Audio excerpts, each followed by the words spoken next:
Halo, assalamualaikum warahmatullahi wabarakatuh. Selamat siang ya, atau selamat sore ya buat teman-teman semuanya, khususnya yang selalu menantikan video terbaru, updatean terbaru dari channel Solusi Hutan.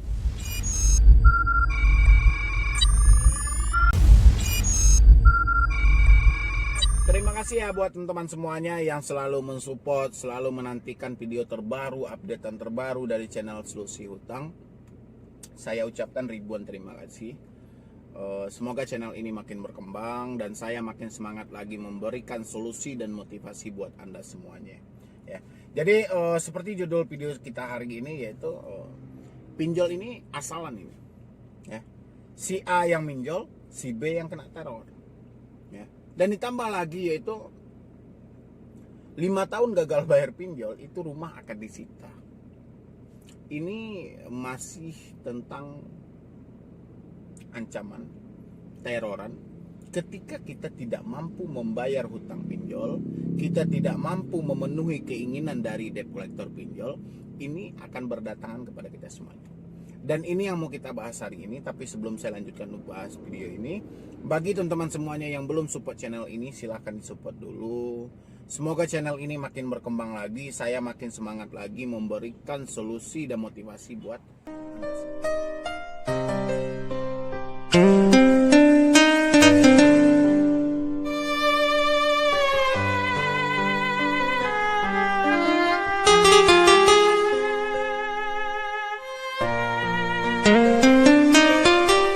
Pinjaman online ini sebenarnya asalan gitu ya.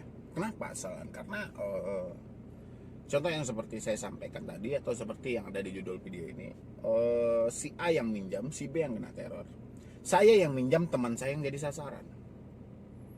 Itu sudah hal umum yang terjadi ketika kita tidak mampu bayar, kita tidak sanggup bayar. Itu adalah hal umum. Dan itu akan terjadi kepada orang yang gagal bayar pipa. Karena ini sudah sistem, karena ini sudah dimanajemenkan, karena ini sudah dimarketingkan, dan ini sudah diatur sedemikian rupa. Ya. Jadi Anda tinggal menikmati aja. Sebenarnya Anda tinggal menikmati. Makanya ketika Anda lahir sebuah pertanyaan kepada saya, Bang, bagaimana cara mengatasi orang sekitar yang diteror oleh debt collector pinjol, dan orang sekitar malah terpengaruh dengan ucapan debt collector pinjol dan ingin melaporkan kita ke polisi?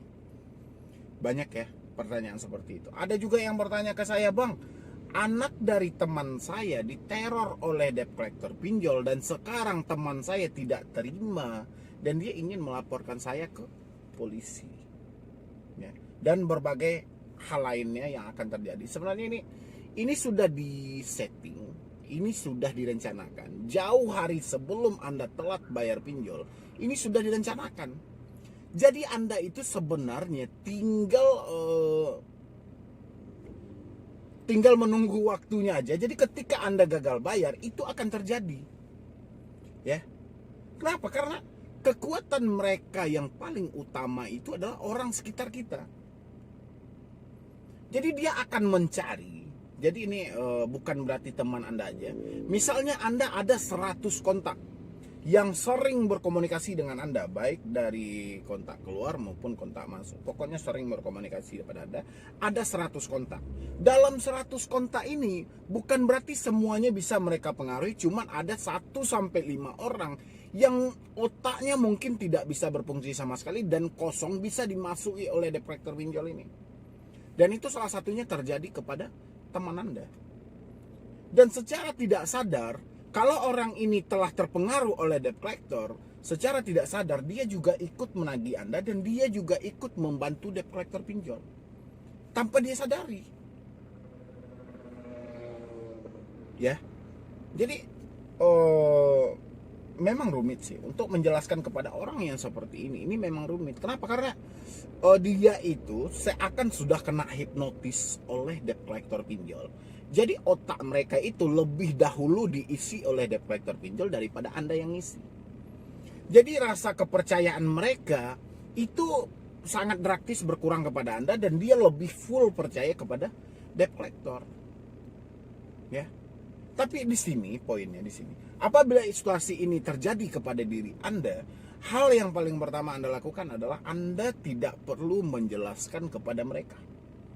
Kenapa? Karena itu mustahil. Mereka tidak akan mempercayai, mereka tidak akan peduli lagi dengan penjelasan Anda. Cuman satu hal yang biasanya saya arahkan kepada teman-teman itu, ketika ada orang sekitar kita tidak terima, ya, ini tidak terima, ini dia tidak terima akan masalah kita dan dia diteror oleh debt collector pinjol, cukup Anda sampaikan ke mereka, kalau debt collector masih menelpon, suruh dia ke alamat saya sesuai dengan alamat KTP yang dikirim kepada Anda.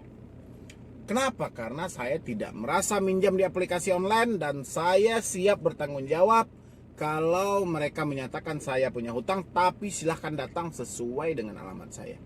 Ya, saat itu dia akan bungkam. Dan bagaimana Bang kalau ada orang sekitar kita yang ingin sekali melaporkan kita ke polisi atas dasar perbuatan tidak menyenangkan, ya.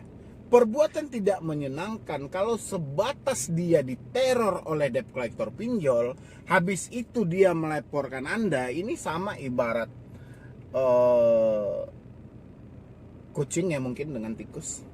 Jadi ketika tikus yang makan sambal Anda, jangan kucing di atas rumah yang Anda pukul, ya. Jadi ini seperti ini, ketika teman Anda diteror oleh debt collector, tapi malah Anda yang kena tuduh, ya. Jadi gimana kita harusnya Bang? Ikuti mau mereka. Delik dari perbuatan tidak menyenangkan tidak semudah yang diuraikan oleh teman Anda, ya. Untuk perbuatan tidak menyenangkan itu banyak banget mengandung unsur, banyak banget mengandung pembuktian yang lebih valid lagi. Bukan berarti halnya cuman sebatas dia diteror sama debt collector, tiba-tiba tata hukum pidana menyatakan bahwa ini adalah perbuatan tidak menyenangkan. Bukan seperti itu, ya. Jadi ikuti, ketika ada orang-orang yang sedikit-sedikit main lapor, dikit-dikit main lapor, dikit-dikit main polisi, arahkan sebenar-benarnya mereka ke kantor polisi, ya. Di situ kita melihat skill mereka yang sebenarnya.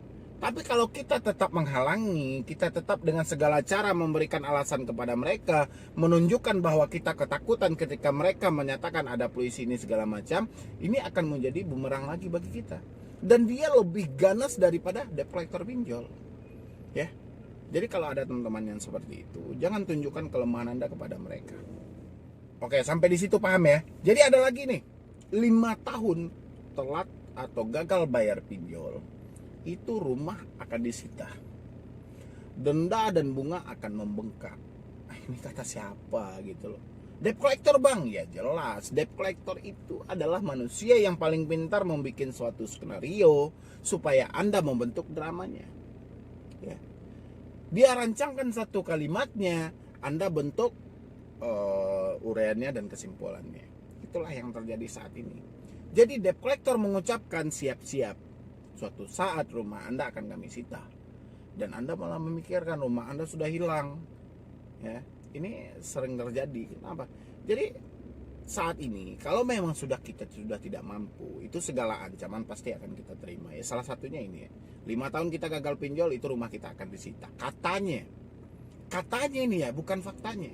Dan kenyataannya tidak ada manusia sebodoh itu dia akan menyerahkan rumah dia tanpa ada penjelasan yang valid, tanpa ada keputusan atau dasar hukum yang jelas. Nggak mungkin.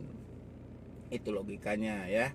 Habis itu lagi telat bayar pinjol sampai bertahun-tahun, mereka akan nunggu sampai utang kita sampai ratusan juta baru mereka akan mensita aset-aset kita. Itu juga drama yang Anda bentuk dalam diri Anda sendiri, ya. Saya pernah membaca satu ancaman dari tunai cepat atau pinjam uang. Tunai cepat dengan pinjam uang itu satu. Dia juga mengancam kayak gitu. Dan dendanya nauzubillah itu memang banyak banget. Dan kalau Anda terjebak di tunai cepat atau pinjam uang, stop dulu. Stop pembayarannya. Persetan dengan abaikan gitu loh. Terserah mereka mau ngancam mau kayak mana, stop bayar. Karena semakin Anda bayar, semakin Anda ikuti, Anda akan diperalat, Anda akan dibodoh-bodohi, Anda akan ditekan habis-habisan, ya. Sampai Anda tidak mampu lagi untuk bangkit, sampai Anda tidak mampu lagi untuk naik. Anda ini memang ngeri gitu loh. Kalau kita perhatikan dari pinjaman online saat ini memang ngeri. Sesuai dengan fakta yang disampaikan oleh OJK tentang 7 poin yang kemarin itu memang ngeri. Jadi ambil aja inisiatif sendiri. Anda catat semua pinjol yang terdaftar di OJK, list semuanya di buku. Habis itu bandingkan dengan pinjol yang Anda pinjam saat ini. Kalau pinjol itu tidak terdaftar di OJK, udah coret ya, tidak perlu Anda bayar lagi. Tapi kalau dia terdaftar di OJK dan dia juga ikut mengancam, berarti dia masuk dalam golongan ilegal, karena salah satu dari poin yang dijelaskan OJK itu adalah itu. Ya. Jadi Anda harus di sini memang harus banyak pemahaman lagi, karena ini tidak bisa sekaligus, tidak bisa sederak di situ Anda bisa memahami, tapi seiring waktu berjalan saya yakin pemikiran Anda akan pulih dan Anda akan bisa mencerna perlahan ucapan saya.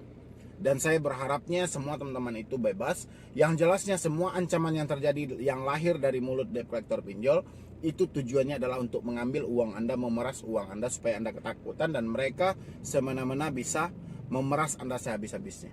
Ya, mungkin cuman untuk hari ini cuman itu dulu yang dapat saya sampaikan. Terlebih dan terkurangnya saya mohon maaf. Nanti buat teman-teman semuanya yang mau konsultasi atau diskusi sama tim saya, silakan di nomor yang ada di deskripsi. Atau Anda juga mau japri pribadi sama saya, silakan di nomor yang di Instagram yang Anda nampak di layar ini, silakan Anda follow @mendibroni. Ya. Jadi sekian dulu dari saya, Mendibroni. Wassalam.